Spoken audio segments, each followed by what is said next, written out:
This is a story of who we were,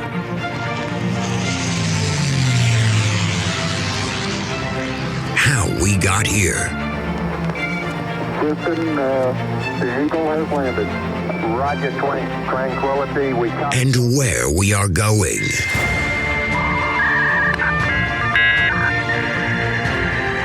You've got mail. So join us as we take history off the page. Hello, everyone, and welcome back to another episode of History Off the Page. This is our fifth installment in our special series on the history of Israel and Palestine. And in today's episode, we're going to talk about the Arab Revolt of 1936 to 1939. For those of you that are joining us for the first time, previous episodes in this series have covered the development of Zionism at the end of the 19th century, the emergence of a distinct Palestinian identity around the same time, the impact of the Great War, and then in our last episode, we examined the construction of the British Mandate. We also have a more reflective episode on popular and academic approaches to Israeli and Palestinian history, where I laid out some of my frustrations with some of the more, shall we say, popular theories used to analyze the situation today. If you want to learn more about these episodes, or episodes that we have in our series, which usually concentrates on modern European history, check out our website at www.historyoffthepage.com. Now, as I said, today we're going to be talking about the Arab Revolt, which is really one of the most important events in the history of the conflict.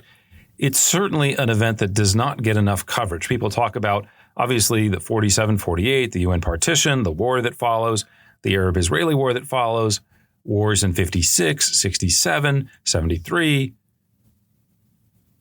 But really, the Arab Revolt, as I said, is one of the most fundamentally important and least talked about moments in the history of the conflict. Because basically, it marks the first time that one side attempted to use systemic violence to solve the big political question about what was going to happen with the future of the territory. Now, as we've talked about, the idea of violence in the Middle East in general, but specifically in Palestine, is not necessarily new. Right, we saw this already in some of our previous episodes. We talked about local skirmishes that happened in the 1890s and the early 1900s before World War I. We talked about the considerable amount of violence that the Ottoman Empire did to both the Arab and Jewish populations of Palestine during the First World War. We talked about a number of these riots that occurred during the 1920s, like the Wailing Wall riot. But for the most part, these are relatively spontaneous demonstrations. Order tends to be restored relatively quickly. Right? It might take a day or two to kind of clean everything up. But in general, it's not systemic. It's not massive. These are isolated moments of violence. Also, the consequences of these initial revolts, right? They heighten tensions between the two communities, Arab versus Zionist or Jewish. But for the most part, whether we're talking about casualty figures, whether we're talking about the kind of economic impact or the political impact of these events, these are relatively small. You're talking about maybe a couple dozen people that die in the most extreme examples of violence before 1936. But the Arab Revolt is going to be on a different scale entirely. In fact, it's probably better to think about it, if you're trying to make historical analogies, as something that is much closer to a modern insurgency or guerrilla warfare, something like the Vietnam War, especially in the early days before the North Vietnamese army really becomes heavily involved in it, right? It's the Viet Cong fighting against the United States and the South Vietnamese. Think about something like Algeria in the initial phases of the uprising, 1954, the FLN. Think about a more modern example like Iraq and Afghanistan in the early 2000s with the insurgencies there. The Arab Revolt is not just a revolt in the sense of people spontaneously demonstrating and, okay, then it goes away. It is a mass uprising that will last basically for about 3 years. It involves the creation of formal networks and organizations that are designed to support and facilitate both violence and, as we'll see in a moment, a strike. Basically, how the revolt begins is with an economic strike, something more closer to India, perhaps. But this is a really big deal, and that's why we're taking a single episode to focus on it. I'll also add that it's very appropriate to understand this moment, this event, as an example of anti-colonial violence. This is an uprising of kind of quote-unquote natives against the imperialists. Now, those imperialists are not the Jews, they're the British, just to be clear. And the British, just as in other cases where we have anti-colonial resistance movements, insurrections, violence, revolts, mutinies, whatever you want to call it, this violence is met with a brutal crackdown, again by the imperial power, which is the British. And we'll go into some more detail about this once we flush out the episode. But the British response to the revolt in Palestine was every bit as awful as they were in other places. Finally, the last thing that we want to note before we begin is that the importance of the revolt lies less in it being the first of something than it does for the effect that it had on the local Palestinian population. Basically, for reasons that we'll go into later in the episode, the Arab Revolt actually does tremendous damage not to the British, not to the Zionists, but to the Palestinians themselves. And it's not only because of the British reaction, harsh as it is. There is, as we'll see, kind of a civil war going on between Palestinian factions within the broader context of the Arab Revolt. Thousands of Palestinians will die during the revolt, not just at the hands of the British, but thousands of Palestinians will die because of Palestinian on Palestinian violence. The Arab Revolt also drives tens of thousands of Palestinians out of the country and drives even more out of important sectors of the economy. Zionists, or the Jews in Palestine, the Yishuv, the Jewish community living in Palestine, will benefit greatly from these actions. And so the meaning of the events of the Arab Revolt is not just, well, it was an insurgency, oh, well, this is the first systemic use of violence. The real significance of the Arab Revolt is that it is going to kind of line the playing field, if you will, for the partition and the subsequent wars that happened in 1947-48. The Palestinian or Arab side in Palestine will be devastated by the effects of the Arab Revolt, and they will not have recovered in time before the partition happens in 1947-48. This is also probably a good time to mention that the Arab Revolt is a tremendous historical lesson about the consequences of using violence. I think if you look back in history, there are obviously a number of groups that romanticize the idea of violence, that kind of focus on the idea of using violence to achieve political ends. Certainly, this is very true in the region today. If you look at a group like Hamas, Hamas celebrates violence. They celebrate the idea of what they would term anti-colonial violence. Right? How do we get our land back? Of course, it's by kicking out the occupiers, right? We take matters into our own hands. This isn't unique to Hamas, right? You find this in many different contexts, many different groups thinking about the virtuous use of violence as a means of resistance, right? We could talk about the French resistance. We could talk about the Polish resistance, right? There's a whole museum in Warsaw dedicated to the notion of resistance. People tend to celebrate violence because they think that it is an effective tool for achieving your ends. To put this another way, violence or the use of violence is a means of control, is a way that people who seem to not have power can take control of a situation and achieve whatever outcome they think that they want it to be. However, we need to recognize that historically, not every time you use violence, right? There are some cases where not only is violence legitimate, but it's kind of a last resort. It's necessary. Obviously, you talk about an invading army, resisting that army, talk about partisan actions, right? There are times that violence is successful and a key part of playing out warfare. But it's also worth noting that sometimes the use of violence gives us an illusion of control. In this context, in Israel-Palestine, you could argue that both parties, to some extent, believe in this idea that just for a little bit more use of violence, we can seize our own destiny, we can take control of the situation, we can achieve whatever our political ends are or the desired outcome that we want. What the Arab Revolt reveals is that violence sometimes, perhaps even often, does not achieve its goals. That especially when you talk about anti-colonial violence, it's not just an easy process of, well, we resisted, we never gave up, we fought the invaders, they drove them out of the country. But there is a dangerous tendency of this violence to boomerang back on the population in whose name we are trying to revolt or we are trying to seek independence. If you are trying to write the history of Palestine and understand why today there is no independent Palestine, a huge part of that process was the decision to launch the Arab Revolt, was the decision to sustain the Arab Revolt, was the way that it was fought. And in the end, the Arab Revolt is not some glorious moment from the past. It is, as I said, it's one of the key moments as to why you don't have a Palestine today. It does tremendous damage to the goal of Palestinian nationalism.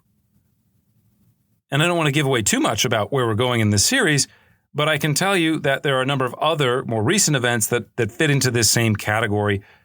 One of the big ones is the Second Intifada. People that look at the West Bank today and are critical of a lot of the Israeli policies there, and it's totally fine to be critical of them. One of the things that often gets left out is why those policies exist or how Israelis justify those policies. And they all go back to, or many of them go back to, the Second Intifada, which didn't achieve a whole lot and actually brought a lot of misery to the Palestinian cause. All right, I'm starting to get ahead of myself, so let's get back into the 1930s and kind of set the background context a little more for the Arab Revolt. When we last left off, we had seen rising tensions between local Jewish and Arab communities in Palestine.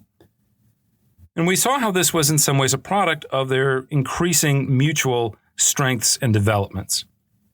And we talked about a lot of this in depth in our last episode on the British Mandate. By the early 1930s, the Zionist community of Palestine had grown quite strong, forming independent institutions such as the Haganah, which, for those of you that didn't listen to that episode, the Haganah is basically like a Jewish defense force, kind of like a militia, and the Histadrut, which again, for those of you that didn't catch the previous episode, is kind of like a Jewish national union. They're involved in labor, but they also start then taking over certain parts of the economy, running it through the benefit of Jews. These institutions essentially carry out state functions related to defense and economics. And again, they do so not in the name of the broader community of people living in Palestine, but they do it on behalf of the Yishuv, or the Jewish community of Palestine.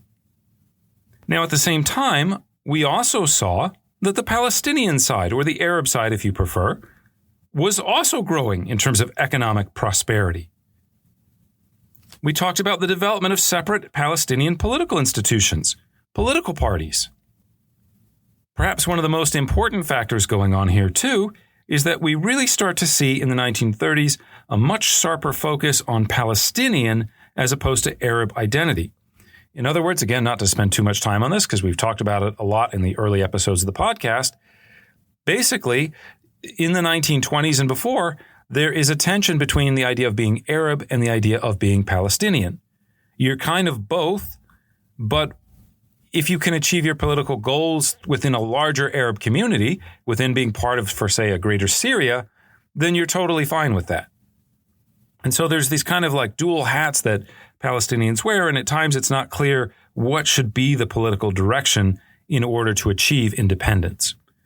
By the time you get to the 1930s, it's pretty clear that what people want to see is an independent Palestine, right? This relationship starts to get flushed out in much more clear and definite ways.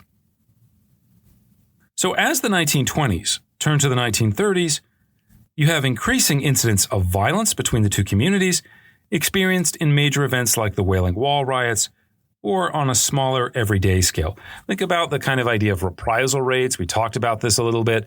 Some of the Jewish defense organizations will perceive that they are attacked. They will respond by attacking local Arab communities. Local Arab communities attack the Jewish communities, and it goes back and forth, right? We're not talking about murders necessarily, but we're talking about things like property damage, theft, vandalism. If you think about some of these communities where tensions are very tight, think about something like Northern Ireland before the eruption of violence. Day to day, there's lots of little, I wouldn't call them microaggressions because they're really formal aggressions, but there's a lot of stepping on toes. There's little acts of violence between the communities that kind of drive people apart.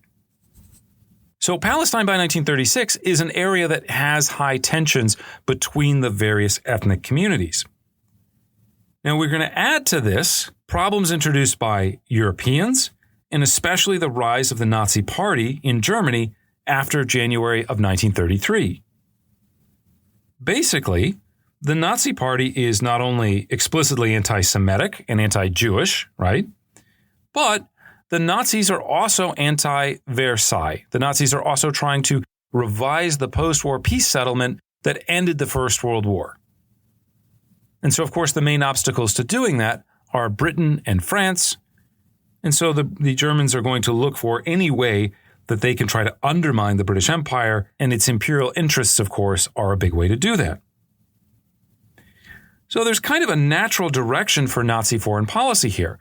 They can reach out to Arabs, and in particular, Arabs and Palestinians who feel hostile to Zionism, who are upset about it, who want the Jews out of their country, or at least the Jews that weren't already there out of the country. And so the Nazis actually begin to export anti-Semitism, or perhaps better put, anti-Judaism, because anti-Semitism, Arabs are Semites. But they start exporting anti-Semitism to the Middle East. And one of the ways that they do this, they realize very early on, well, we can't really sell Mein Kampf to the Arab population because Mein Kampf is, in addition to being anti-Jewish, Mein Kampf is also very much about race, and Arabs are seen as very similar to Jews, racially speaking, in the Nazi kind of imagination. So they're going to have to kind of change what they're selling. And so the anti-Semitism that they sell is not only the kind of stereotypes that are unfortunately still with us today about Jews being greedy, Jews being powerful, Jews being manipulative and controlling the press and the media and destroying healthy civilizations for their own benefit. But they also begin to rework anti-Semitism into a religious narrative. They begin to highlight certain episodes from Arab history as a way of kind of saying, look, the trouble with Jews didn't start in the 1880s or 1890s with Zionism.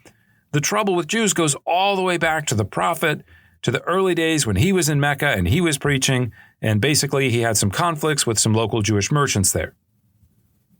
So the Nazis begin to export and promote, again, anti-Semitism or anti-Judaism in the region, developing contacts with Palestinian nationalists in ways that become very important, as we'll see in a little bit. Now, not all of this is just clandestine and through the foreign ministry. The Nazis will create German-backed Arabic newspapers and journals. They will found new institutes for Middle Eastern studies. And perhaps most importantly, after 1938, they will found an Arabic language radio program that they broadcast through their radio transmitter at Seisen. Incidentally, the Italians also do some of this. The Germans are much more involved in it, but the Italians also start trying to circulate anti-British propaganda, both with the common goal of kind of undermining the British Empire and opening up space for what the Italians imagine will be their conquest of the Middle East. Now, at the same time that this is going on, however, the Nazis are, again, pushing anti-Semitism, anti-Judaism in the Middle East. The Nazis also kind of inadvertently increase enthusiasm for Zionism. One of the things that the Germans are trying to do before 1938-39 is not kill all the Jews, but they want all the Jews to leave. They want to expel the Jews. And so they come up with all these regulations. They kick Jews out of various positions in society. They try to encourage immigration. Now, as Jews living in other parts of the world see what's going on in Nazi Germany, which again, just a few years before this is Weimar Germany. This is the outsider as insider, to use Peter Gay's famous phrasing of it. This is a culture where there's a lot of diversity, a lot of experimentation, a lot of cosmopolitanism. Jews are not only sort of tolerated, but are accepted as equals, are prospering, are playing some of the leading roles economically and politically. And all of a sudden, that situation just totally reverses itself. So for many Jews living in places like the United States or Britain or Canada, the Zionist argument that, hey, you guys are never going to be treated as equals, you're never really going to be seen as an American or as British or as South African or whatever, that suddenly seems to be a much more compelling argument after what the Nazis have done.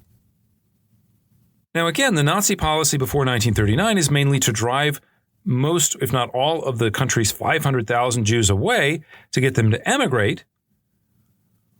But this project runs into a huge problem, which is that virtually no other countries in the world want to allow Jewish refugees to come. The Nazis take power in the middle of the Great Depression. Countries are struggling economically. Why on earth would you want to bring in some more competition for labor when your unemployment rate is already at 10, 20, 30%? Why on earth would you want to bring in old people or poor people who are going to consume resources? So as the Nazis are trying to kick out all the Jews from Germany, they run into things like American immigration policy. The United States before World War II does not have a category for people who are refugees. There is no sort of auxiliary way of emigrating. You have to go through the main system, and the main system has a series of quotas for the number of people that can emigrate from any particular country. In Germany, that number is 25,000 people. Or I should say 4 Germans. So 25,000 Germans can emigrate to the United States or immigrate into the United States each year. Now, that's not Jews that can immigrate. That is Germans total. So think about all the people that had relatives in Milwaukee or Chicago, right? They're from Germany. They want to emigrate. All those people need to apply for a visa to come to those cities. Jews don't get any sort of preferential treatment. Nobody says, oh, well, the Jews are being persecuted. We should let them in. So basically, these Jews living in Germany don't really have anywhere to go at the same time that they're being driven out. This makes a very strong and compelling case for the establishment of a Jewish national home where theoretically, if this ever happens again, those Jews can go. So Nazi policy, at the same time that they are pushing and encouraging hostility to Jewish migration, will actually accelerate it into Palestine. In fact, the Nazis don't just pay lip service to this. They actually sign an agreement in August of 1933 with several Zionist organizations in Germany and Palestine, including the Anglo-Palestine Bank. This is known as the Havara Agreement, and basically it essentially allowed Jews to buy German goods that could be exported to Palestine where they could be sold to recoup the money. Now again, to set the context, this is 1933. Germany is still stuck in the depths of the Great Depression. German companies are trying to find export markets. There's a lot of boycotts that happen once the Nazis take power. And so this actually becomes a kind of win-win situation. These Jews that are not allowed to go to Palestine, or not supposed to go to Palestine, what do? Well, they buy these goods and they say, I'm going to be a businessman.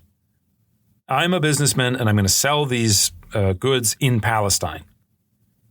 I'm not looking to permanently emigrate, but I do have to stay in Palestine for a while to sell the goods that I bought to send there, wink, wink.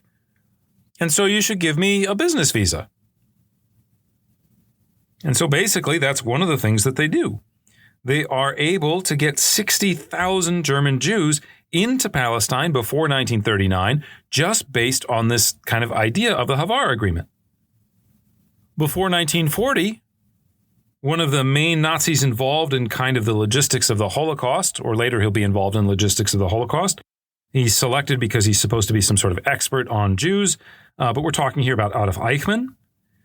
Eichmann has very cordial relations with local Zionists. Eichmann is interested in helping them achieve their goal of getting the Jews out of Germany and getting them to Palestine. And so again, what you have here is Nazi Germany both kind of encouraging emigration to Palestine at the same time as they're encouraging resistance to emigration among the local Arab population. Now, just to put some numbers on this group, which are commonly referred to as the Fifth Aliyah, these are the Jews that arrive in Palestine between 1929 and 1939. We're talking here about 200,000 to 300,000 people all told. This is a substantial increase over previous waves of Jews that have come to the country.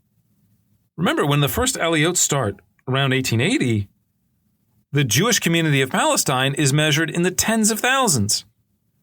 This is about 10 times that number. Now, the refugees don't come in a sort of sustained wave over the course of 10 years. Sometimes it's more, sometimes it's less, depending on global events going on. The period of 1938-39 after Kristallnacht, of course, becomes a kind of high watermark of Jewish emigration to Palestine. Now, in Palestine itself, however, the increasing Jewish migration is met with considerable hostility. It creates fear and anxiety among the Arab population that they are going to become a minority.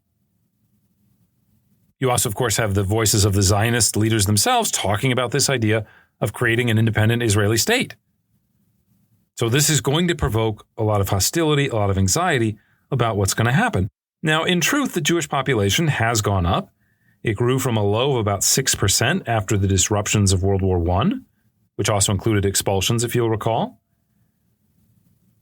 By the time you get to the mid to late 1920s, it's about 18% of the population.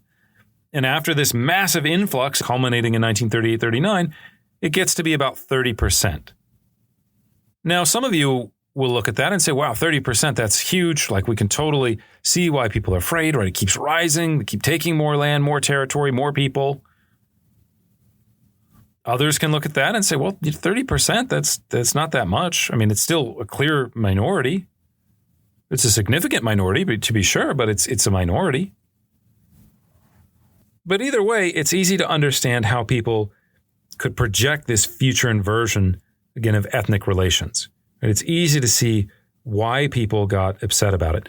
You know, another kind of factor that I think a lot of Arabs were thinking about is you have the Haganah. The Haganah in the 1930s is illegally arming itself. The Haganah is stockpiling weapons. Well, why are you stockpiling weapons if you want to live peacefully together? The Haganah would say, well, we can't trust the British to defend us. We saw what happened with these various riots in the 1920s and early 30s. We have to defend ourselves. But to the local Arabs, it looks like you are arming for insurrection. You are arming to try to seize power. So it's in this backdrop that in Jaffa in October of 1935, one of these illegal arms shipments meant for the Haganah is actually discovered. Authorities confiscate 800 rifles and 400,000 rounds of ammunition. We've moved past the Hashomer, where the night watchman, right? The guy's riding around on a single horse and he's got his, one gun, and we're well past that, right? The Haganah is, by the 1930s, a powerful kind of rising military militia. And so as a result, into the mid-1930s, Palestinian newspapers, intellectuals, politicians, they increasingly see their relationship with their Jewish neighbors as part of a zero-sum game for political control of the territory of Palestine. Now, the Haganah is not the only group that is arming itself. At roughly the same time, the Arabs also have several small militias that they start, including organizations like the Green Hand or the Organization for Holy Struggle. Perhaps one of the most important of these groups is called the Black Hand, led by a Syrian sheikh, or kind of preacher, named Izz ad-Din al-Qassam. Now, al-Qassam had participated in efforts to resist the French seizure of Syria in 1920. He had actually earned himself a death sentence in Syria. So he flees south to Haifa, which isn't too far away. And he soon becomes popular by calling for jihad against the local European colonial powers. France in Syria and Lebanon, Britain in Palestine. Like the Istiqlal Party that we discussed in the episode on the British Mandate, al-Qassam is also very critical of existing Palestinian elites. He sees them as basically being sellouts. Why are you fighting for the scraps from the British table? Why aren't you with the people fighting for the destiny and the independence and the glory of the nation?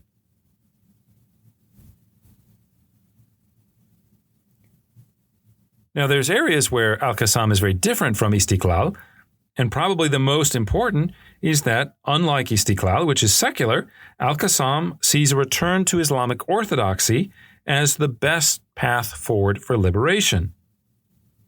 Al-Qassam further tried to combine this emphasis on Islam, not just with the 5 pillars, not just with Hajj and charity and praying to Mecca and things like that, but also with the notion of violence, or as he would have put it, anti-colonial violence. He's not the one that comes up with the idea that jihad is the 6th pillar of Islam. That comes later. It's a different guy, Egyptian. But some of the basic ideas are there. He preaches to his followers that, quote, "You are a nation of rabbits who are afraid of death and scaffolds and engaged in prattle. You must know nothing that will save us but our arms." Now, there's a problem here because if you're talking about the idea of armed conflict, especially with Zionists, the Zionists don't have an official army. It's hard to set up, a date where, now we're going to go fight with the Haganah. It doesn't really work like that. Well, you've got people on kibbutzes. What if you attack someone on a kibbutz? What if you attack someone in a village?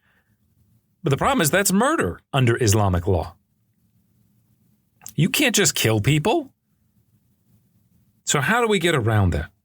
Well, al-Qassam goes to the Mufti of Damascus, who's not the same guy, Haj Amin, who's the Mufti of Jerusalem that we'll talk about a lot during today's episode. This is a different guy, but basically he goes to a Mufti who's kind of like an Islamic jurist, and he gets a decree that says, you are attacking these settlers, you're attacking these colonial agents. That's not murder, that is resistance. This is a form of jihad, is basically what the al-Qassam is authorized to carry out. And so he's able to put together a kind of a vision or an ideology in which resistance becomes a core duty of the faith. What does it mean to be Muslim? It means to resist the oppression of your fellow brothers and sisters through violence if necessary. Now, some of you that pay attention to contemporary events are probably thinking, wow, this sounds an awful lot like Hamas. And of course, this is not an accident. In many ways, one could argue that al-Qassam was actually the spiritual founder of Hamas, even if in a technical sense that only comes into being in 1988. The military wing of Hamas today is literally referred to as the al-Qassam Brigades in honor of this al-Qassam from basically the Arab Revolt, or right before the Arab Revolt. And why is this? Well, because, again, al-Qassam articulates, in some ways for the first time, a specifically Palestinian populist nationalist message that expresses frustration not only with Jews and Zionists and with the British, but especially with local notables who he felt had failed to represent the wishes of the Palestinian people. Now, again, I have to step aside here and make another comment again about this idea of anti-colonial resistance, because, again, it gets romanticized in a way that hides very important distinctions. And one of the biggest things it hides is the idea of how most people feel. I don't know if we want to say the majority of Arabs, but certainly there was a significant and large segment of the Arab population that was not attracted to resistance. As we'll see, they didn't want to participate in a revolt. They didn't necessarily have a problem with the Jewish community, or they felt like these problems could be worked out peacefully. But populism has this way of invoking the image of the people, right? Who are we fighting for? We're fighting on behalf of the people. And when we construct this image of the people, we have a tendency to read out actual people, right? We can read out people that have a different point of view. Populism is also attractive because it frames the actions of individuals as being part of a broader moral framework. The actions that you're taking, your resistance, isn't just about the land that you have or the taxes you have to pay. It's hard to define as some kind of petty personal gripe. Populism redefines these things in broader moral terms so that you're fighting on behalf of the community. You're fighting on behalf of others. The things that you're trying to do are not about you. It's about something broader and bigger and historical, something more meaningful and consequential. And this is just as true today as it was in Palestine in the 1930s. Now, al-Qassam, while he gained some popularity, some notoriety, he's not the main leader of the Palestinian community in the 1930s, but he gathers a significant enough following that he's able to develop a number of loose cells around the Haifa area. And after the discovery of the arms that we mentioned a few moments ago in the fall of 1935, al-Qassam basically says enough is enough. He takes to the hills and begins a program of what he would term active resistance. Now, in terms of scale, this resistance is quite small.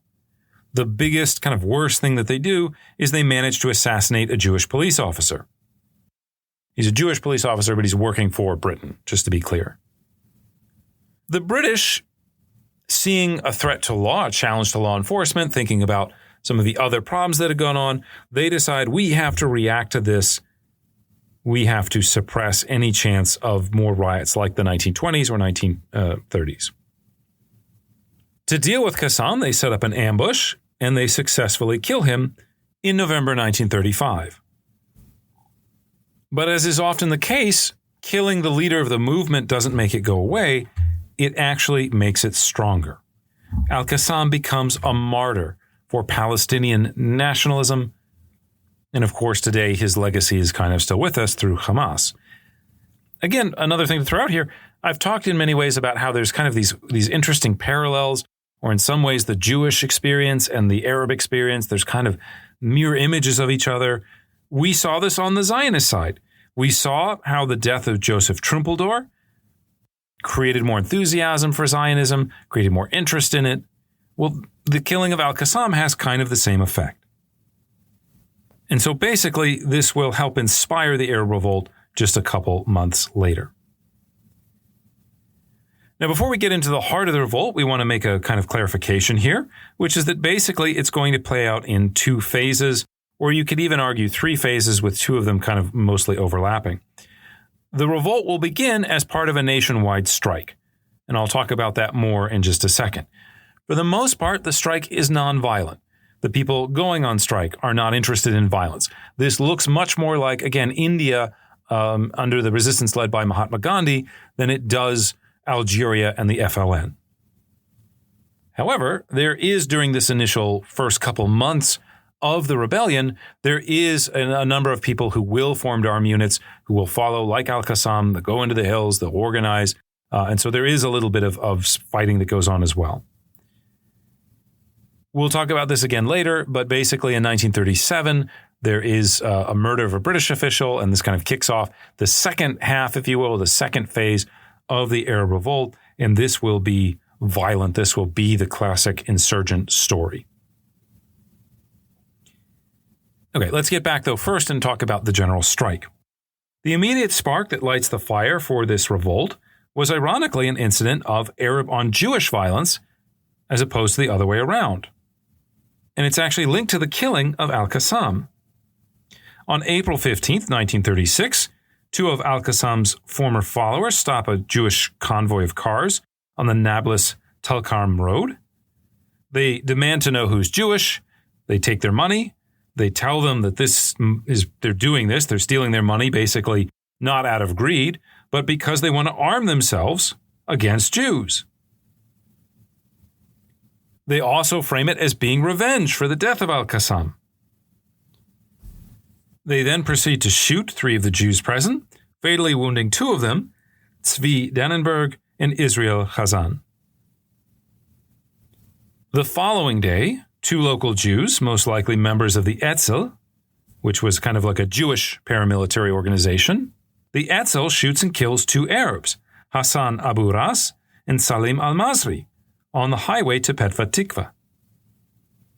These 2 Arab men had nothing to do with the shooting of the 2 Jews on the highway, but as often happens, the people that are nationalists, the people that feel strongest about this, they conceive of these sufferings in terms of national groups, and they say, you killed 2 of ours, we're going to kill 2 of yours. On the 17th, Chazan's funeral takes place in Tel Aviv, where mourners learn during the funeral procession that Dannenberg also was mortally wounded and was, in fact, dying. As a result, members of the procession announced a march to Jaffa to attack local Arabs. Which, again, this is a good point to make one of these kind of historical notes here that are kind of more broadly true, not just in the Palestine-Israeli context, but more globally. Notice the way that violence is working here to carry out a political function. Not just necessarily killing people, but in terms of mobilizing and motivating them and convincing them that the way that they should understand their relationship with their neighbor is through ethnic terms, that there is a line between us and them, and it's not just a small line between communities or you do things a little bit differently than we do, that this is a hugely important thing and politics needs to be based on it. The people who murdered Dannenberg and Chazan, the people who murdered Abu Ras and al-Masri, are not the ones who had to pay the price for the reciprocal violence. When you think about vengeance, the vengeance theoretically should be directed at the people who did the violence in the first place. But that's hard. That's law enforcement. That's tracking them down. There's an investigation. It's really difficult. And so all too often what happens is that groups who understand these as group-on-group violence rather than individual-on-individual violence, they will find 2 innocents, 2 people that are easier to kill, soft targets in today's parlance, and they will affect violence on them. But the people on the receiving end of that violence, Jewish, Arab, other, they don't understand what's happened to them or to their loved ones as, well, we killed 2 of theirs, so therefore they were justified in killing 2 of ours, and now we're even. They understand it as, wow, these guys just came and killed 2 of our people. They understand it as an act of injustice, not justice. And so one group's act of vengeance becomes the other's act of grievance, which then in turn calls for reciprocal vengeance. Over the course of time, you drive hostility between the 2 groups through violence, and it becomes kind of cyclical. Violence becomes a way of policing and opening and convincing people of the chasm between groups. In the case of this particular incident, 3 days of rioting followed, in which several Jews die, and the British decide that they are going to take more aggressive measures to install calm. Now, in response to these attacks and to the deteriorating situation more generally, on April 19th, 1936, local Palestinians announced the beginning of a nationwide strike against the British mandate and against Jewish immigration. Now, the strike was not pre-planned, but arose totally organically and actually took many of the most prominent Palestinian Arab leaders completely by surprise. The most important of these leaders was a guy named Haj Amin, the Mufti of Jerusalem. We've mentioned him a couple times. Haj Amin is very jealous, I guess, of the idea that other people are going to play a key role in this process. He's very territorial in some ways. And so he basically backs a plan to form a national committee that can help organize and supervise this sporadic resistant effort. The idea is basically to give them some coordination, to have a sort of political institution that can speak on behalf of the Arab people or behalf of the Palestinian people. And many of the other Palestinian leaders agree with him. Right? This is a good way to kind of get control of what's going on, to direct it, to make it more useful. On April 25th, Haj Amin helps found the Arab Higher Committee, which was comprised of the leaders of the most prominent members of the Palestinian society, prominent clans, political parties, etc. This includes Khagib Nashashibi, the leading member of the National Defense Party. The National Defense Party is basically the al-Nashashibi's kind of main political group. It includes Jamal al-Husseini, who is a leading member of the Palestine Arab Party, which is the Husseini's equivalent. Again, for those of you that missed our previous episode, the Nashashibis and the Husseinis were the two leading families in terms of Palestinian politics. They had a very strong rivalry with each other, constantly fighting. And this is one of the reasons that Palestinians had trouble sort of speaking with a singular voice throughout the events that we're talking about today. Initially, the Arab Higher Committee also includes Onwi Abd al-Hadi, the leader of Istiqlal, and several other, again, major national figures and parties. Haj Amin took the position as the chairman of the Arab Higher Committee and became kind of in many ways the voice of the Palestinian people during this Arab Revolt. On May 15th, a couple weeks later, the Arab Higher Committee formally endorsed the strike. They issue a list of formal demands that includes the end of Jewish immigration, prohibition on land sales from Arabs to Jews, and the establishment of a national Palestinian government. Later on, they will also add to this list the idea that Palestinians should not pay taxes to the mandate. Now, this strike has mixed results in terms of its effectiveness. On the one hand, it marked a significant step in the development of Palestinian political institutions. It moves the debate over the region's future beyond the control of the notables, at least temporarily. It was one of the first expressions of widespread populism and nationalism. It intertwines the two and expresses the idea of Palestinian identity at a national level in a way that had previously not been on display before. So there were some benefits to the strike. On the other hand, however, the strike proves to be incredibly ineffective. It doesn't come off like similar efforts in places like India or even the American South, right, where things like the Montgomery bus boycott, that has meaning, that does change things. It does create or force change.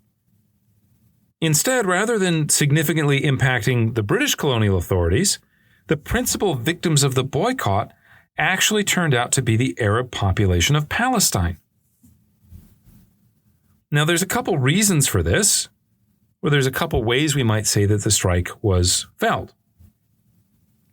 First, while the intention was to harm British economic interests, there are quite a few Arabs who never participate in the strike to begin with. And this is especially true in key areas such as shipping, the civil service, and to some extent the citrus markets. One of the most important places that feels the actual weight of the strike in 1936 is the Arab-dominated port at Jaffa. The problem is that Jaffa is not the only port in Palestine. In fact, a little ways to the north, there is a large city called Haifa, which just happened to complete a deep water port in 1933. It just happens to be directly connected to the rail lines.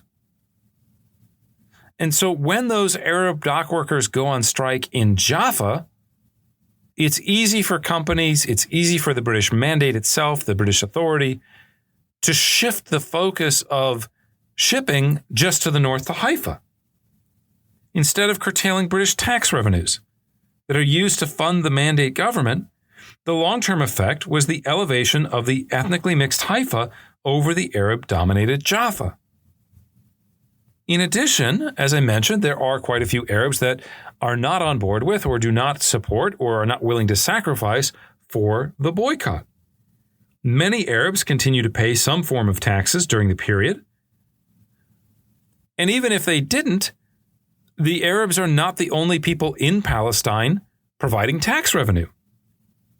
That 30% that happens to be Jewish in 1939, they actually pay 58% of the taxes in the region. Jews in Palestine do not go on strike. Jews in Palestine do not stop paying taxes. And so the ability of the Palestinians to use economics as a weapon is somewhat limited. Another problem is you're going on strike, but this isn't happening in a vacuum. This is happening against the backdrop of hundreds of thousands of refugees coming into Palestine from Germany. You are going on strike at a moment when the labor market is witnessing this massive influx of workers who are desperate for a job. I mentioned before that immigration usually doesn't lead to economic hardship for the kind of native population. Usually immigration is a benefit to everybody. But this was not the case in Palestine in 1936. Think about another market deeply affected by this, right? This is Palestine. It's not really industrialized yet. You have a very robust sort of agricultural market. Well, what happens when some Arab farmers start saying, well, I'm not selling my produce to you anymore? The price goes up for produce. The kibbutzim, which are still selling produce, which are still making produce, all of a sudden they become more profitable. I mentioned that basically the Arab Higher Committee calls for a boycott of paying taxes. Another thing that they boycott, or another way of paying taxes, is through licensing fees. Well, now local Palestinians don't have a license to fish. They don't have a license to drive. They don't have a license to make tobacco or collect wood or so many other areas of the modern economy. Think about all the things that you have to apply for a license in order to do. All of a sudden in 1936, Palestinians can't do those things anymore. But Jews can. And so relatively quickly, as kind of holes are opened in the economy by the strike, Jews will come in and fill many of those positions. Again, we also want to kind of highlight this idea that the Arab, even though you have the Arab Higher Committee, even though you have a lot of the parties represented, there are a lot of Arabs on the street that just, they don't want to do this. They're not interested in a boycott. They don't think it's economically feasible. The cost is going to be too high for their families. I mentioned Haifa before. Haifa, the mayor of Haifa in this period, is an Arab. He has no desire to participate in the strike. We mentioned the Nashashibi clan. The Nashashibi clan, by October, so just a couple months after the Arab Revolt has started, they want it to end. October is citrus season harvesting. What happens if we don't have the workers to harvest all the citrus? In the end, two things are worth noting about the effects of the strike. First, again, far from damaging the British or the Jews, the biggest victims of this resistance are Palestinians themselves. Rather than focusing on unity, Haj Amin is also kind of, again, engaged in this idea of consolidating his own power. His followers try to enforce his vision of the virtue of the strike against their own people. There is a tendency to inflame differences within the Palestinian community rather than kind of papering them over or smoothing them over or resolving them, which is what you really should do if you're going to engage in an insurrection or an insurgency. Second, it's also worth pointing out that even though you have the formation of the Arab Higher Committee, it is kind of created on an ad hoc basis. It doesn't have the kind of intentionality behind it as something like the Continental Congress here in the United States. And so basically, it is not capable of doing some of the bureaucratic work needed to sustain the revolution in ways that the Histadrut would in the mid-1940s, or the Viet Minh would after World War II, or the FLN in Algeria in the 1950s. A huge part of insurgency, or you could say counterinsurgency if you want to take it from that vantage point, but a huge part of an insurgency is having the funds to make the insurgency possible. You have to pay for all the propaganda materials, for the weapons, for bribes. Sometimes people are willing to sacrifice, but they say, well, I don't want to die if it leaves my wife a widow, my kids a widow. So the resistance movements need to set up structures to support widows, to support families, to support wounded. Where are you going to get this money from? You got to get it from the local population. In 1936, Palestinians do try to do this, but they just aren't very successful at it because it's incredibly hard to do. Consider that in the first 50 days of the strike, the Arab Higher Committee raises enough money to fund 2 days of the revolt. Just 2 days of the revolt. That's not enough. That's not enough to keep it going.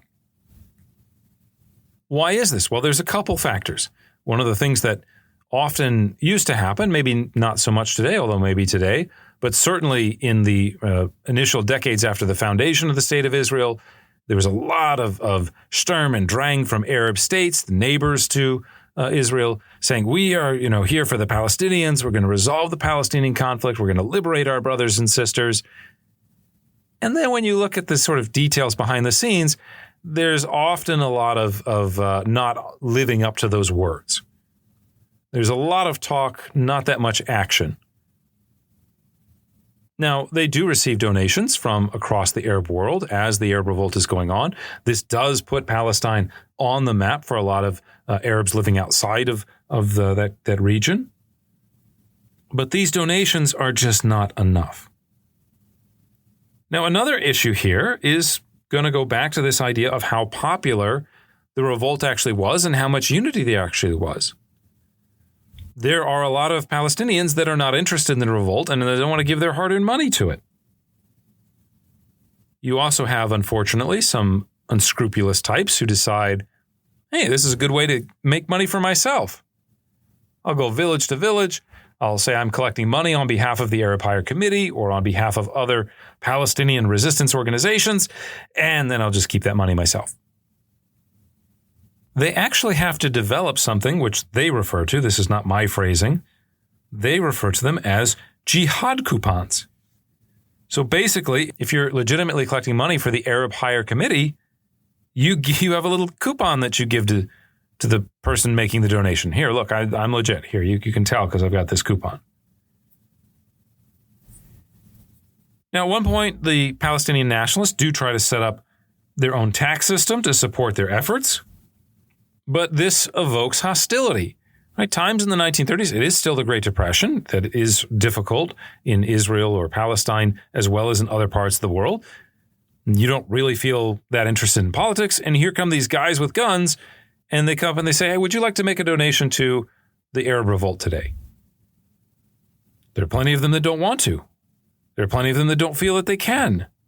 They don't have the money to donate to something like that. And so again, instead of seeing unity and everything congealing together, as will kind of happen in the case of Israel after 1947-48, you have the opposite, right? There are fractures that are opening. There are tensions. Now, to move the story along, basically what happens is in the winter of 1936, the British begin to look for a political solution.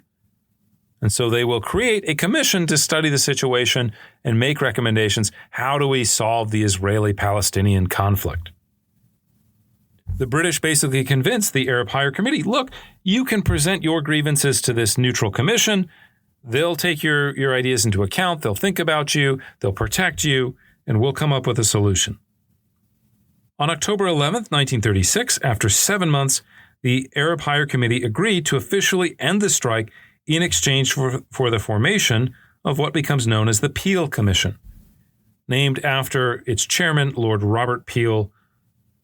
For those of you that are fans of English history, you might recognize the name Peel. This, of course, was a very famous prime minister in the 1800s. Well, this happens to be that Lord Peel's grandson. As part of the deal, I mentioned that there is this limited amount of violence that also happens during the strike. There are some groups of sort of resistance fighters that form and try to mobilize. These groups, as part of the deal, are disbanded or forced into exile. And one of these guys who was there on the scenes in 1936, but basically is forced to leave, a guy named Fawzi al-Kawukji, we'll talk about him more in just a few minutes. But basically, they all have to leave Palestine. So by this point, the region had suffered over 1,300 casualties, 197 Arabs, 80 Jews, and 28 Britons had died in the conflict. So this is a bigger scale than some of those limited riots that we've talked about, but this is also nothing like the kind of insurrection, the violence, the civil war that is coming in just a moment. At any rate, again, to kind of advance the narrative, on November 11th, 1936, the Peel Commission arrives in Palestine. Again, their job is to kind of investigate, think about it, come up with some kind of solution to the problem. Over the course of 2 months, it holds 30 public and 40 private hearings. These hearings include meeting with some of the most important leaders in the region. This includes people like Chaim Weizmann, people like David Ben-Gurion, who stress that Jews do not hope to seize the majority for the future Palestinian state. They are prepared to accept some kind of legislative or political parity with the Arabs, regardless of which people actually happen to be in the majority. Now, David Ben-Gurion is an interesting figure. He is a talker. He is someone that kind of, especially in the context of what is your future vision for Israel, sometimes he has a little bit more going on behind the scenes than what he professes publicly. So there are plans to create an independent Jewish homeland. Right? The idea seems here to be we're willing to compromise, we're willing to take something less than the whole, and maybe one day down the road we might get everything that we want. Ben-Gurion and Weizmann also advance a number of other arguments as to why there should be kind of binational state or an independent Jewish state in some sort of federation with the Arab state. They talk about this idea that Jews can invest economically in the Arab communities. They can kind of help them succeed economically. Reactions to the Peel Commission are somewhat mixed. On the Arab side, they had initially boycotted it until basically the Iraqi and Saudi governments convinced Haj Amin that testifying would be worth it. Haj Amin comes in and largely rejects those claims or those ideas that were advanced by the Zionists, including the idea that the Balfour Declaration means anything, that Jews deserved some kind of special homeland or some kind of special status. To Haj Amin, they're always a minority, and they should be, and the land is Palestinian, and that's kind of it. Haj Amin also demanded immediate independence. He appealed to Wilsonian notions of self-determination. He appeals to some of that McMahon correspondence that the British had with Sharif Hussein during World War I that we talked about.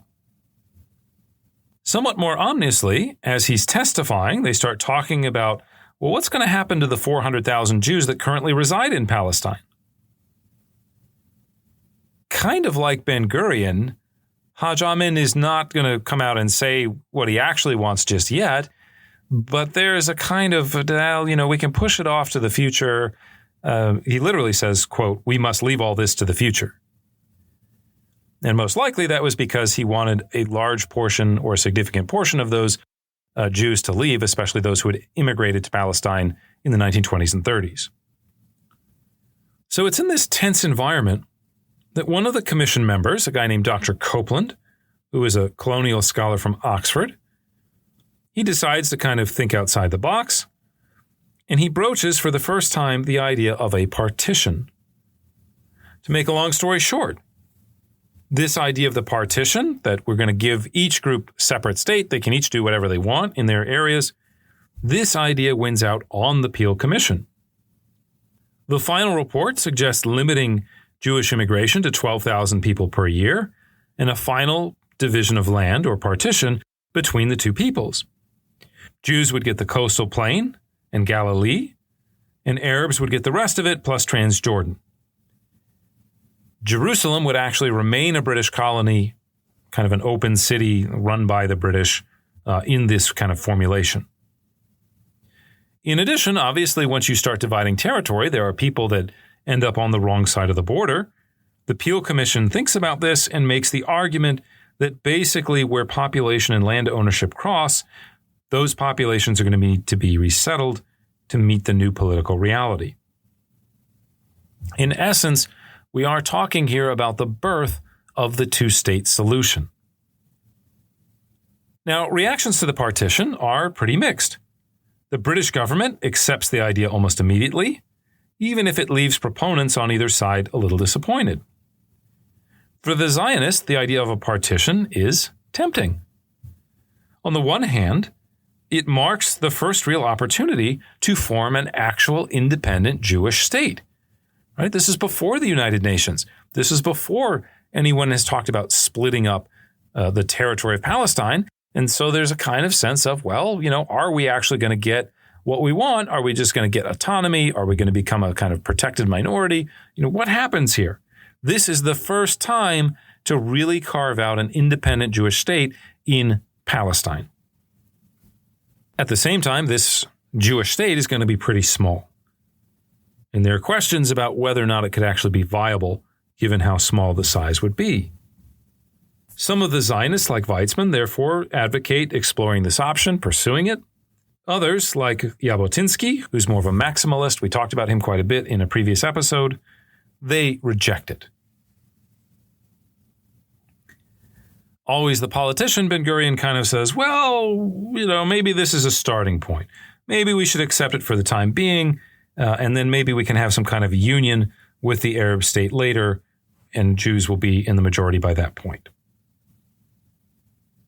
Ben-Gurion is, again, very crafty. He actually, after the report is issued, he goes and talks to the Mufti, and he offers the Mufti a political deal. He says, look, let's create a small Jewish state, something along the lines of what they're proposing. There'll be a kind of small Arab minority in it too. And we'll join this Jewish state to a broader pan-Arab federation in the region. And that way, Arabs can be convinced that the Arab minority is protected, that their rights are, satisfied, that they're free to worship and celebrate their own identity.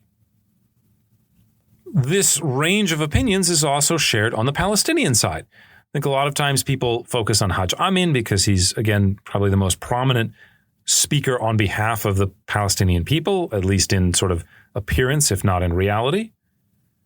Haj Amin, of course, rejects this completely and says, I want nothing to do with it.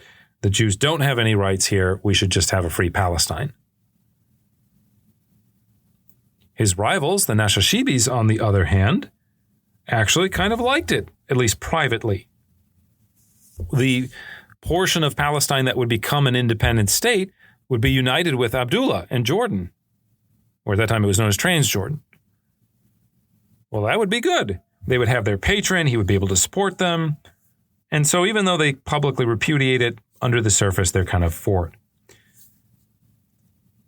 So again, we see this range of perspectives, we see this range of ideas. In the end, the Peel Commission doesn't really come to anything. But we'll talk about that in just a second. I just want to emphasize up to this point that most of the Arab Revolt, like the First Intifada, for example, is mostly nonviolent. This anti-colonial resistance looks much more like something in India or the American South.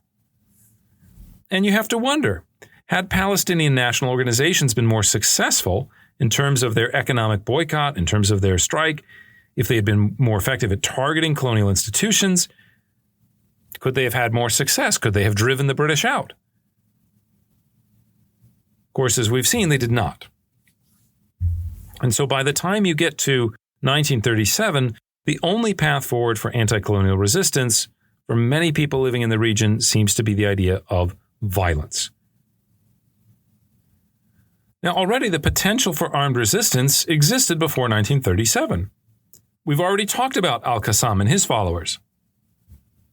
Another key player in the revolt was Fawzi al-Qawuqji, a Lebanese-born World War I veteran who, at least according to the British, was the most effective Arab military leader during the 1930s in Palestine. Like al-Qassam, al-Qawuqji had participated in the effort to create a greater Syria in 1920 under Faisal. He has considerable military experience. This is one of the most important things in trying to understand how kind of where we're going with this and how do we get there. Most Palestinians don't have a lot of military experience in the run-up to 1947-48. Many members of the Yishuv, the Jewish community, however, did have military experience. But let's finish the thought about Qawuqji. Qawuqji, in the aftermath of the putting down of the Syrian revolt in 1920, basically joins the new Franco-Syrian colonial army.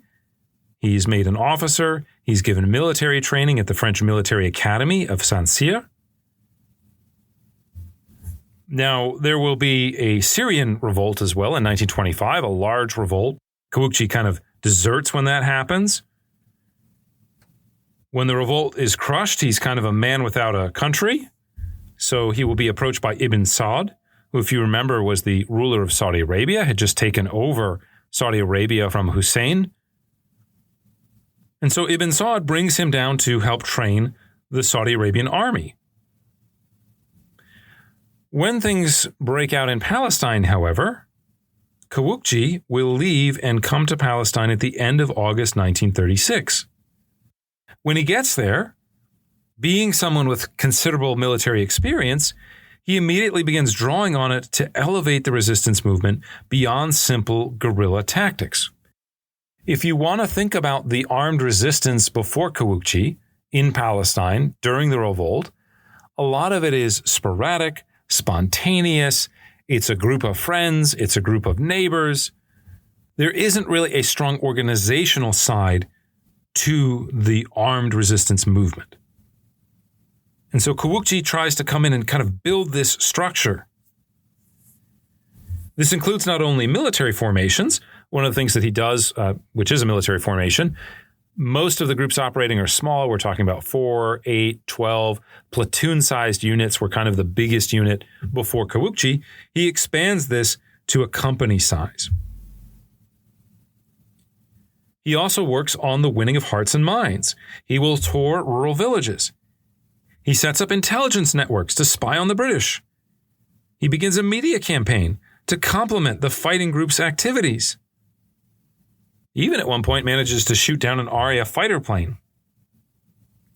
Now, another thing Kawukchi does is he sets up revolutionary tribunals to deal with Arabs or with Palestinians who don't support the rebellion. So, in other words, when you have these battles, the winning of hearts and minds, you don't just win by appealing to them and saying, hey, we're fighting for the nation and we're the good guys. We're trying to make everything better. We don't like the imperialists. A lot of times, these groups will employ violence against their own populations to try to discourage collaboration with the enemy. And Kawukchi is very effective in this regard. Of course, one of the advantages he has is that he's not from Palestine. He doesn't have kind of local allegiances. He's not seen as a partisan for any of the major clans. One wonders, had al-Kawukchi stayed, what could have happened? Would he have been the Ho Chi Minh of the Palestinian movement? Would he have been a Simón Bolívar or a Che Guevara or a Fidel Castro? Unfortunately for the Palestinians, Kawukchi's time in the region was short-lived. In October 1936, as we noted, the Arab Higher Committee agreed to end the strike, and with it agreed to disband those paramilitary formations that it had begun kind of building up. Kawukchi left for Jordan and eventually found himself in Iraq in 1941, where he would support a pro-Axis coup. We'll talk about him more in a later episode. He comes back in 1948 and plays a key role in the Arab-Israeli War of 1948. At any rate, to pick up our story again, in the summer of 1937, the Arab Higher Committee officially rejected the Peel Plan, and some members of the Palestinian nationalist movement began to turn their eyes towards the Axis, towards Nazi Germany and Fascist Italy as potential allies to help them realize their goal of creating an independent Palestine. German and Italian propaganda efforts, mentioned at the beginning of our podcast, rapidly increased, and they even began sending weapons in small amounts to Palestinian nationalist groups in 1937 as part of the Arab Revolt. It was in this atmosphere that on September 26, 1937, a British district commissioner for Galilee, a guy named Lewis Andrews, was shot on his way to church in Nazareth. Now, Andrews was not just another colonial official. He is an open Zionist sympathizer, and his murder is meant to send a message to the British about continued efforts to create a Jewish home in Palestine. The British receive this as not just a sort of message, not just as a random act of violence, but sort of see it in many ways as a declaration of war. And so this assassination will launch what essentially becomes the second half of the Arab Revolt, the violent insurgency that tries to kind of kick the British out through the use of asymmetrical warfare. The British respond to this with, again, a much more extensive and brutal campaign known as pacification. Now, pacification is a strategy used to combat insurgency. It's the idea that basically you want to create carrots and sticks for local people to either support or to prevent them from opposing colonial governance.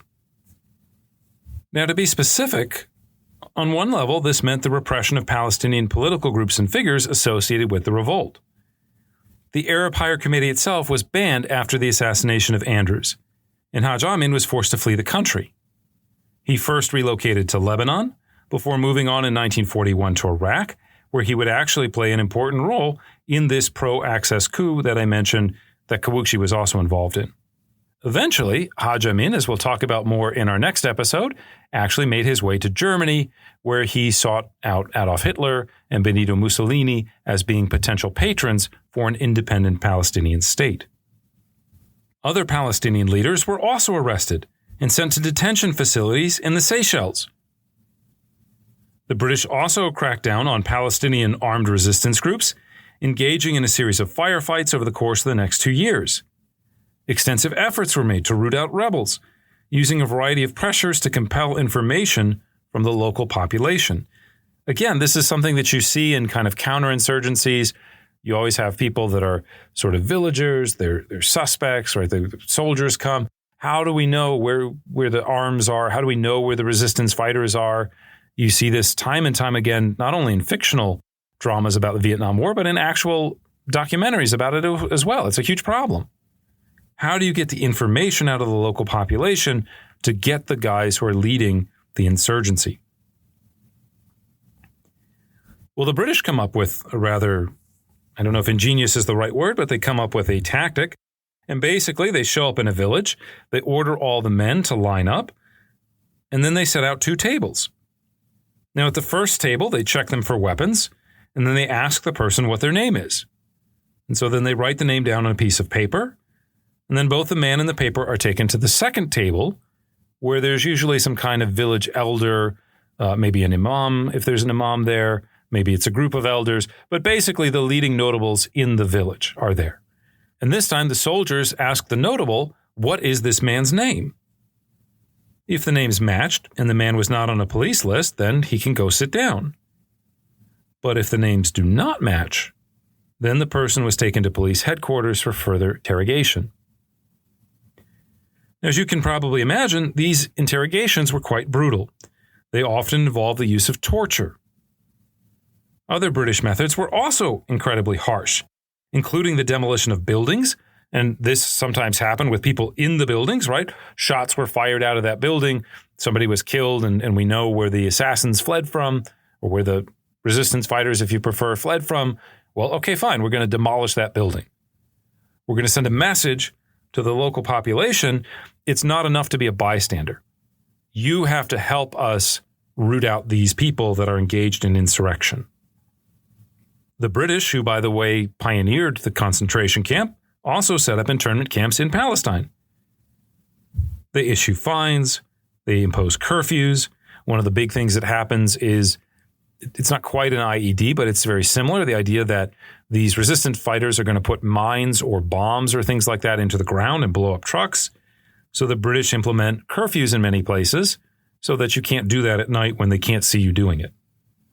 The British will also confiscate property. They will, in certain cases, carry out targeted assassinations. And you also have cases where they shoot prisoners and then kind of explain it as being shot while trying to escape. Now, one of the most heinous things that the British do as part of this kind of pacification program is actually something very similar to what the Nazis did. Where they say, okay, you killed one of ours, we are going to kill not just one of yours, but 6 of yours. The idea being, it's not easy to say, okay, I'm going to risk my life, to defend my nation, or, to protest something, or I'm going to, try to sabotage a train or something like that, right? To take my own life into my own hands is one thing, but to take other people's lives and risk their lives, that makes it a lot harder. In some POW camps, in some concentration camps, they say the penalty for trying to escape is not just that you might die, but that we're going to shoot the next 5 people next to you in line. Are you willing to risk the lives of someone that's not you? Another kind of brutal tactic. I mentioned the idea of IEDs, right? They're not really IEDs, but it's kind of in the same ballpark. How do we prevent people from mining roads and setting bombs for convoys? Let's just strap women and children to the front of the cars.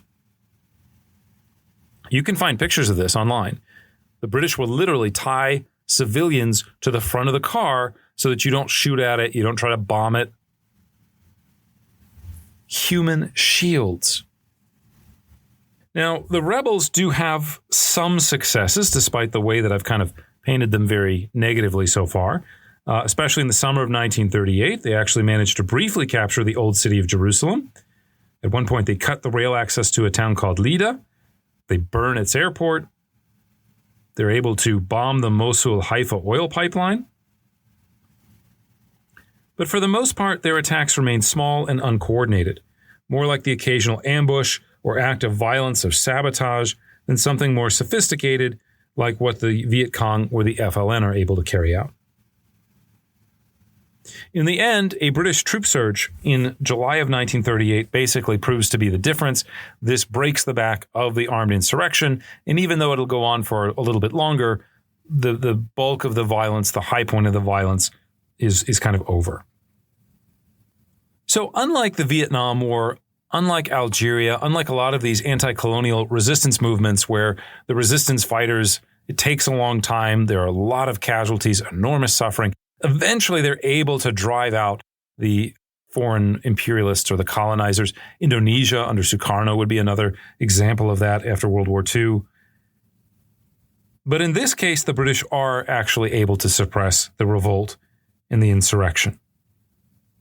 From a military standpoint, the losses experienced are far higher in terms of ratio on behalf of the Palestinian side or forces than it is by the British. Now, this isn't because the Palestinians aren't courageous, they're not skilled, they're not intelligent, but it's more a question of military experience, of training and equipment. Most of the Palestinian forces don't have military training. They haven't served in combat. Their weapons basically have to be bought on the black market, or later on, once they start getting supplies from Germany and Italy, the Germans are not sending their best material. The Germans are kind of sending the leftovers. You'll see complaints constantly about, these bullets didn't fire, these guns jammed, right? So it's a lack of supplies, it's a lack of arms, it's kind of a lack of all of the above, really, in many ways. In the end, just to give you some figures, one historian has estimated that Palestinian forces lost 26 soldiers for every British soldier that they managed to kill.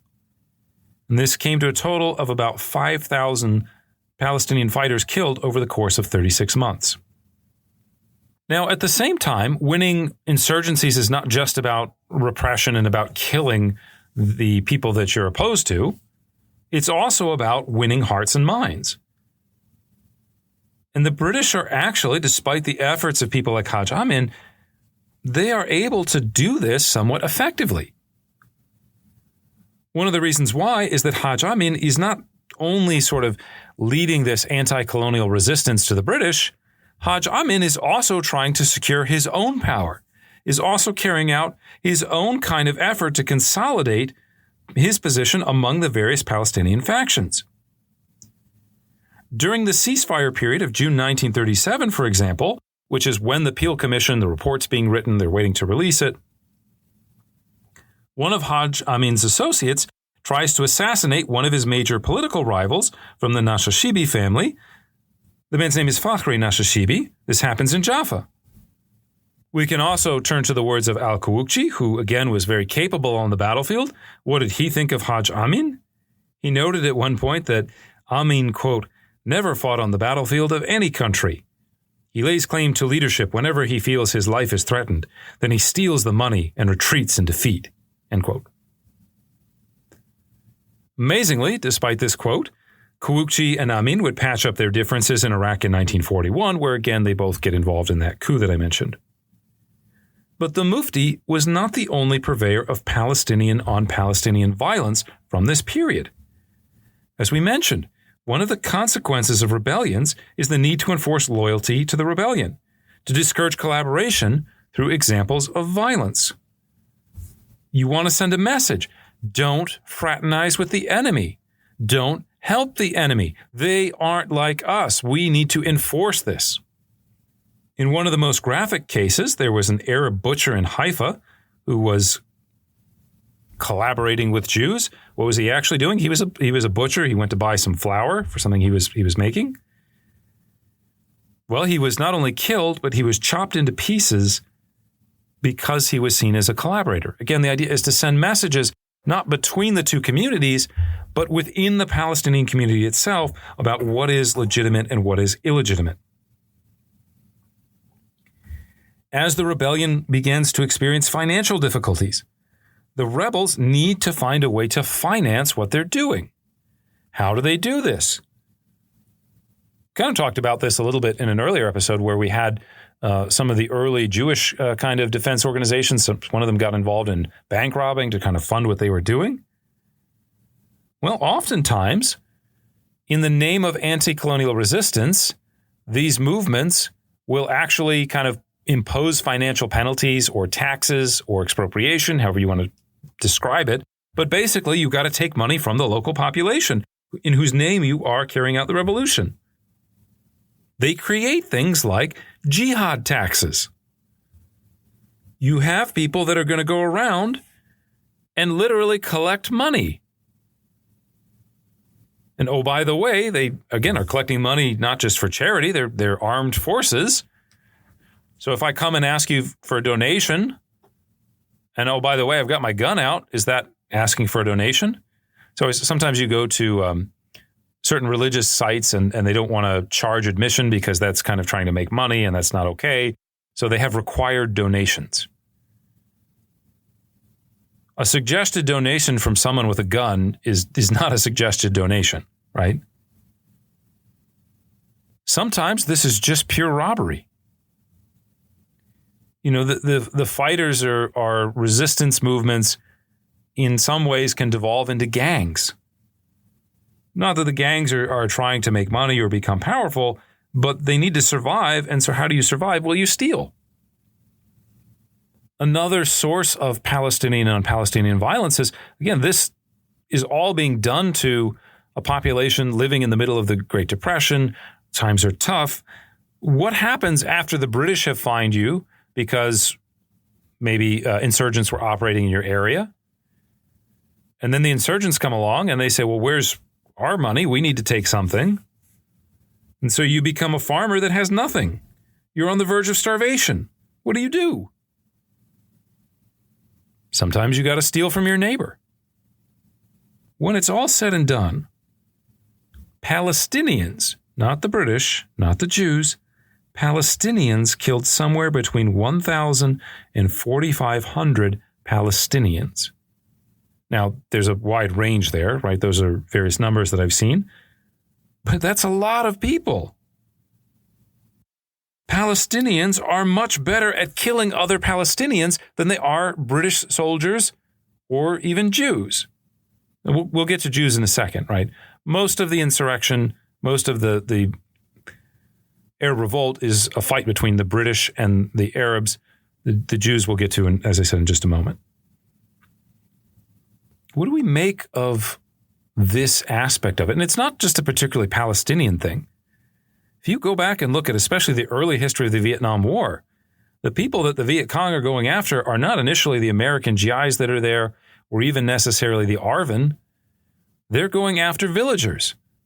They're going after soft spots in their own population, trying to force people to pick a side. Algeria, another perfect example of this. If you look at the history of the Algerian War, the FLN kills thousands of Algerians because they were collaborating with the French or because they were rivals, because they had other ideas, other visions of what the independent Algeria was going to look like. This is a huge part of just the nature of these insurrections. There is a much, how do I say this? There is an important side of it that is the native group on the native group violence that often gets left out of the story because we either want to romanticize it or because we just don't see it because we're seeing all of the local people as being part of the same group. This Arab on Arab violence isn't just limited to the Arab Revolt in 1936 to 39. It is, as we'll see, a huge part of the problem today. Hamas and Fatah, and to some extent Islamic Jihad, they don't all get along with each other. They don't like each other. They don't respect each other. And this makes it harder to speak with a unified voice. It makes it harder to achieve, I would argue, these kind of broader national goals. Opposition to the revolt within the Palestinian community was so strong by late 1937 that the British are actually able to find local Palestinian allies who they can often identify using Jewish intelligence sources as intermediaries. We just noted a few moments ago how some of Haj Amin's supporters had tried to assassinate Fakhri Nashashibi in 1937.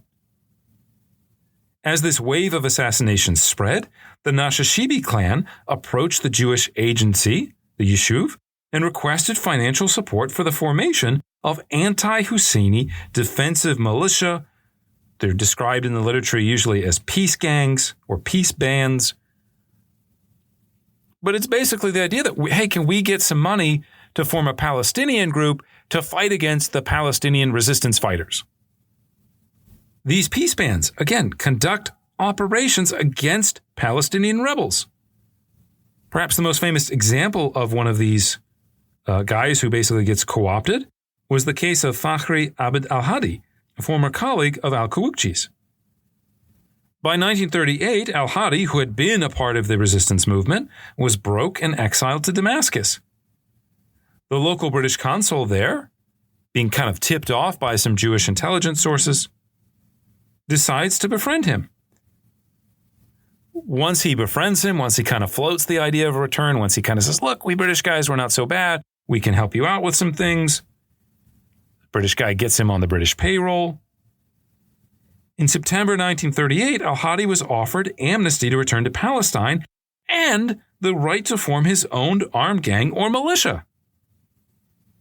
They say, hey, why don't you go back to your hometown of Jenin? Which, by the way, just happens to be an area that we've had some trouble controlling local Palestinian groups. There's a lot of sympathy for the revolt in Jenin. Being a native to the area, knowing the people, knowing the relationships, the people, the families, al-Hadi comes back in and he's able to quickly pacify the area. In the short run, then, this search for and support of local allies proved decisive for breaking the insurgency. But it did come at a high cost. Not to the British necessarily, but again to the local Palestinian community who experienced these events more like a civil war. Again, I mentioned this figure at the start of our podcast. 30 to 40,000 Palestinians flee the country during the fighting. The fratricidal struggle between the Husseinis and the Nashashibis strips the Palestinian nationalist cause of alternative leaders who might have been more effective than the Mufti, than Haj Amin. One of these was Fakhri Nashashibi himself, who eventually does get assassinated in Baghdad in November 1941. Now, so far, we've spent most of this episode talking about Arabs and the British, but as we've seen the Palestinian Jewish community, we're not bystanders. They don't just sit back and watch this play out and say, well, maybe this will benefit us in the end. Instead, the Jewish leadership took an active role in supporting the Mandate government. This is an opportunity, they would argue. We work with the British, we show them how loyal we are, we show them how useful they are, they will reward us by fulfilling their promise to create a Jewish homeland. As we've already mentioned, economically, the withdrawal of large numbers of Arabs from the economy opens new spaces for Jewish labor, providing jobs and prosperity for the tens of thousands of new immigrants coming especially from Germany. even in areas where the strike was effective, like Jaffa. The end result is not to harm the British, but it is to incentivize the construction of more reliable Jewish alternatives. This is how Tel Aviv, by the way, gets its deepwater port. And eventually, it surpasses Jaffa as a coastal economic hub. When Tel Aviv was founded, it was initially founded as a suburb of Jaffa. Today, Jaffa is largely a suburb of Tel Aviv. Why does this happen? A lot of it goes back to the Arab Revolt. Perhaps the most important place of continued Zionist development, though, was in the area of military affairs, where the costs of suppressing the uprising in terms of both treasure and soldiers led the British to rely more heavily on the Jewish community to do the work of policing. As early as the summer of 1936, when the rebellion is basically still an economic rebellion, it's going to put strain on the British authorities to pay for everything going on, Zionist authorities proposed the idea of hiring 3,000 Gafirs, or auxiliary Jewish policemen, who will be responsible for guarding Jewish settlements and who will be paid for not by the mandate authorities, but by the Jewish community itself. For the British, this is great. We're going to free up some resources. We're going to not have to pay for any of it. We'll be able to focus more clearly on our opposition, which in this case are the Palestinian nationalist movements or rebellious movements. For Zionists, for Jews, this means military training. This means access to higher quality weapons. Brilliantly, the Zionists, when they put forward these 3,000 policemen, all three of the 3,000 policemen will also happen to coincidentally be members of the Haganah. Again, this isn't so important for the revolt itself, but thinking about the future, now you have 3,000 Jewish policemen who have better weapons, better training than their Arab rivals, and this will play a key part in, again, the civil war that happens in 1947. Now, the high point of this military collaboration was the formation of so-called night squads, which were mixed groups of Jewish and British soldiers who took an aggressive or offensive approach towards the rebellion. We don't really have like the Green Berets or something like that in the British Army in Palestine in 1936-37, but if there was something like that, this would be the closest to it. These night squads are called night squads because they operate, shockingly, at night. They operate not just in a kind of defensive posture, but they will do things like set up ambushes. They will carry out targeted kind of killings. They are much, much more offensive than just kind of your basic soldiers. Now, the squads are led by a British captain named Ord Wingate, who is what some scholars today would refer to as a Christian Zionist. He is a Christian, but he sees the construction of a Jewish state as a kind of fulfillment of biblical prophecy, and so he therefore devotes his life, or promises to devote his life, to this cause of Zionism. This religious zeal is so strong that he actually, at one point, gets removed from Palestine because the British authorities think they can't trust him. He's too enraptured with the idea of the Zionist cause. Now, however he identified himself, Wingate's Christianity did not spill over too much into his moral approach, at least in terms of the insurgency. To combat the rebel formations, Wingate's night squads carried out their own brand of what we might call terrorism against the local Arab population. It's almost like, if you think about the movie Inglourious Bastards, right, the idea that there's this group of like American soldiers and they're going to terrorize German soldiers. It's not exactly what this is, but it's in the kind of realm of possibility. It's in the same kind of ballpark to some extent. To give you an example of what I'm talking about, after some attacks on the Mosul oil pipeline, for example, Wingate shoves oil-soaked rags into suspects' mouths until they vomit.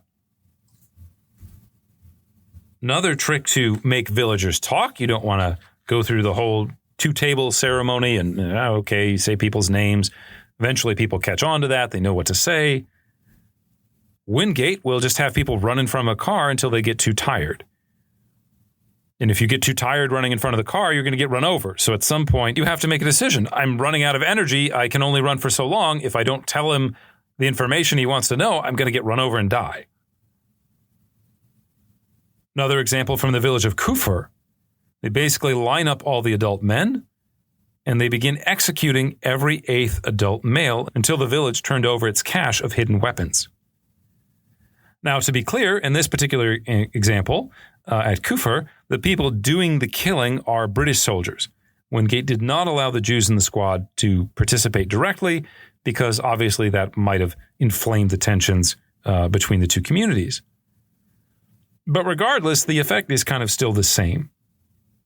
So although the night squads were quite effective in military terms, killing quite a few of the Arab Revolt's local military commanders, their methods made them incredibly controversial, and they were phased out starting in 1939. Wingate himself would be transferred away from Palestine, as I mentioned, due to this unreliability, although he actually comes back to the region, at least to Ethiopia, in 1941 to help foment an insurgency against the Italian occupation of Ethiopia. Now think about that for a minute. The guy who was brutally trying to suppress the anti-colonial rebellion or insurrection in Palestine in 1936, 37, 38, that guy, just a couple years later, is now going to try to help lead an anti-colonial rebellion against the Italians, this time in Ethiopia. To make the entire story more complicated, he actually recruits some of his old Jewish night squad friends to come to Ethiopia to fight in World War II against the Italians. Wingate basically becomes very depressed. You can imagine he probably had some demons that he wrestled with. In 1942, he tries to kill himself because of depression. The British say, okay, we can't leave him here. They actually send him to Burma to organize resistance there against the Japanese, and he dies in an airplane crash in March of 1944.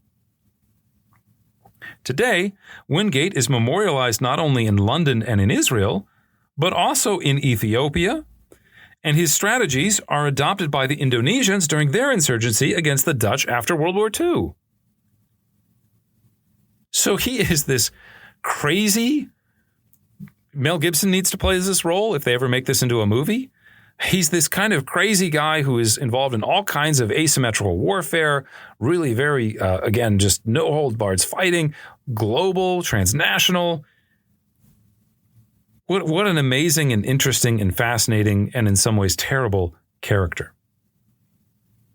Now, we should note that Jews are also on the receiving end of some of the violence during the Arab Revolt, but much, much less than their Arab counterparts, and obviously there's no intra-communal fighting between various Jewish groups. The most spectacular example of Arab on Jewish violence during the revolt occurs in the town of Tiberias, where several dozen Arabs set fire to Jewish homes and to the local synagogue, killing 19, including 11 children.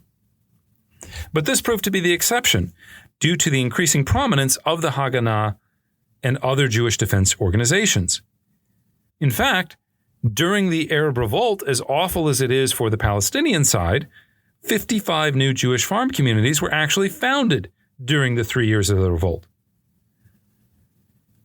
Part of this is increasing Jewish prosperity. Part of it is really kind of ingenious.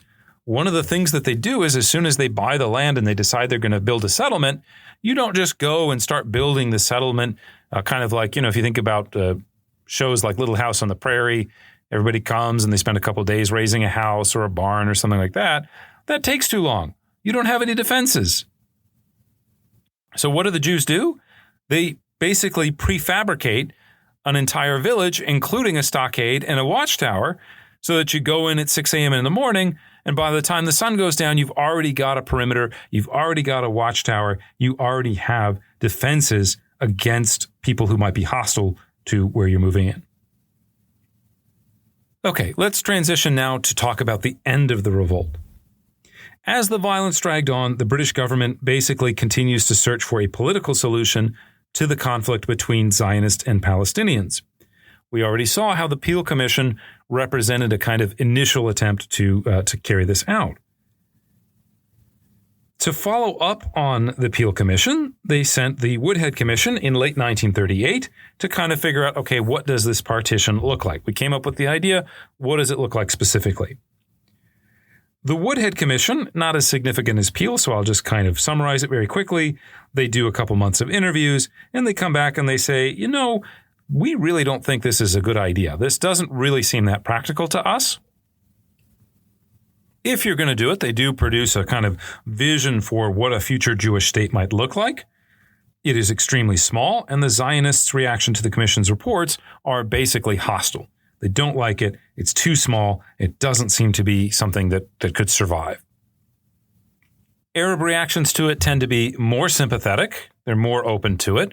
But in the end, it also gets rejected by the Arabs because to have any Jewish state is seen as wrong, right? Why would you take our country and give any portion of our country away? It doesn't matter how big it is. Any part of it is wrong.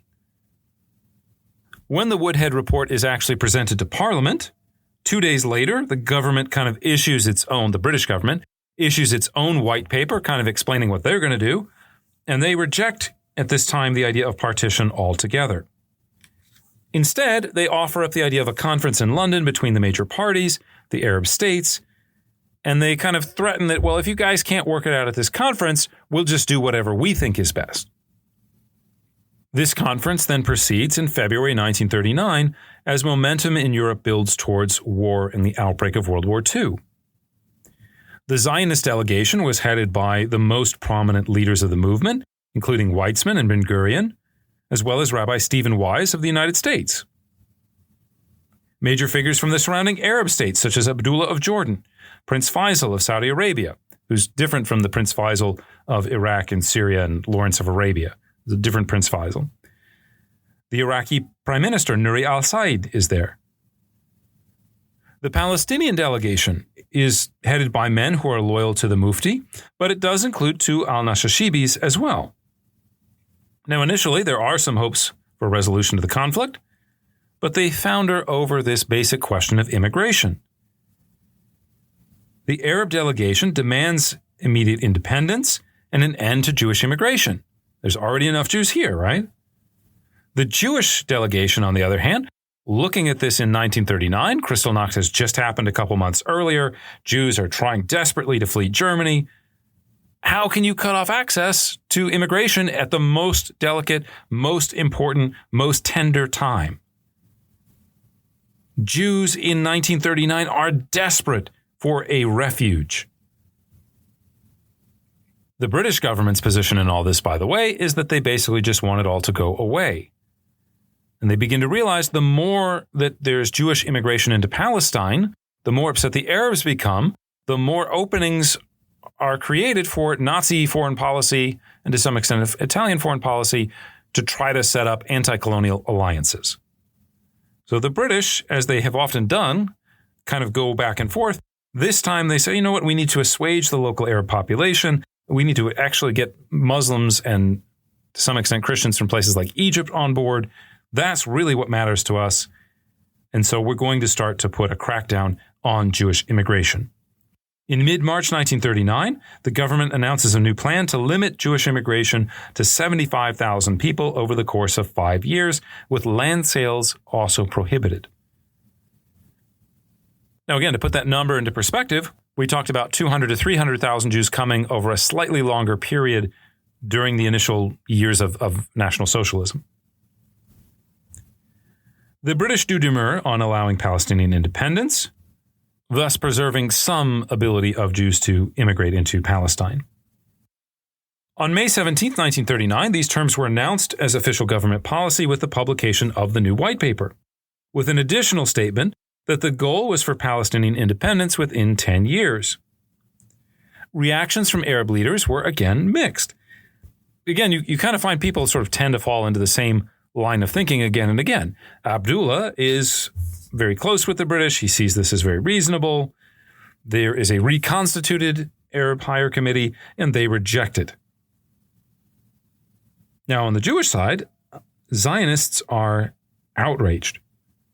And their interpretation of events, which is not surprising given the background context, is that Britain can no longer be seen as a partner in the building of a Jewish national home. Instead, the Jewish community of Palestine now needed to move together on its own in its own sort of anti-colonial resistance to the British. On May 18th, the day after the white paper was announced, the Jewish Agency organized mass demonstrations across the country, including some that actually turned violent. Behind the scenes, Ben-Gurion began to argue that, quote, the Jews should act as though they were the state in Palestine and should continue to act until there will be a Jewish state, end quote. Plans were made to foster illegal immigration into Palestine and to accelerate land purchases and settlement. The British, sensing this wider rift with the Yishuv, decided to disarm their erstwhile Haganah allies, a decision that, not surprisingly, increased efforts at clandestine Jewish armament. Plans were actually put into place to carry out a potential Jewish rebellion, the threat of which could be used as leverage against the British, who had no time for it in the run-up to war with Germany. In fact, the Irgun had actually launched their own bombing campaign against the British starting in 1939. In essence, you could argue that the Zionist movement looked at the White Paper of 1939 as a kind of declaration of war or as an abandonment of the Jewish community of Palestine. The Yishuv will move from a mindset of we need to work with imperial partners in order to create this possibility for a future, to starting to say we will create that future ourselves. On the eve of World War II, therefore, British efforts to build an independent state and community in Palestine had failed completely. And far from keeping control of the territory, either directly or indirectly, they had to some extent alienated both groups, laying the seeds for two violent rebellions. The first, which we have discussed today, was led by Haj Amin and his more maximalist allies, with devastating consequences for Palestinian society.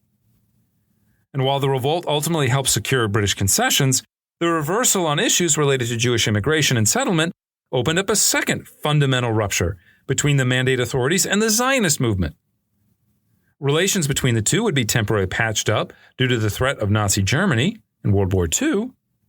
But in the post-war moment, Zionists were again no longer willing or prepared to work within the limits set by British colonial authorities. They would, in fact, launch their own anti-colonial struggle, culminating in the 1948 UN partition and eventually in civil war against their Arab neighbors. But all that is still to come. All right, that's our show for today. I'd like to thank you for listening. Next time on History Off the Page, we'll discuss the effects of World War II, highlighting in particular Nazi efforts to work with local Arabs to create a more widespread anti-colonial revolution. At the heart of this effort was Haj Amin, the Mufti of Jerusalem, who, as we have seen, was already probably the most influential Palestinian nationalist of the period. We'll see the effects of the war on the Zionist community as well, which once again tended to favor the buildup of Jewish institutions and military organizations. But again, all this will happen in our next episode. As always, if you liked our show, please subscribe or like or tell your friends about us. We don't really have much of a social media advertising budget or an advertising budget period. The way we gain circulation is basically through word of mouth. So if you find this episode useful, if you find it helpful in trying to understand what's going on in the region, please tell your friends about us. Give us a shout out on social media. We would really appreciate that. Again, you can also check out some of our other episodes on the origins of Ukraine, on Queen Elizabeth, the French Revolution, and many, many, many more episodes from European history. You can find more details about these on our website, www.historyoffthepage.com, or through the streaming service of your choice. That's all for now. Please join us next time as we take history off the page.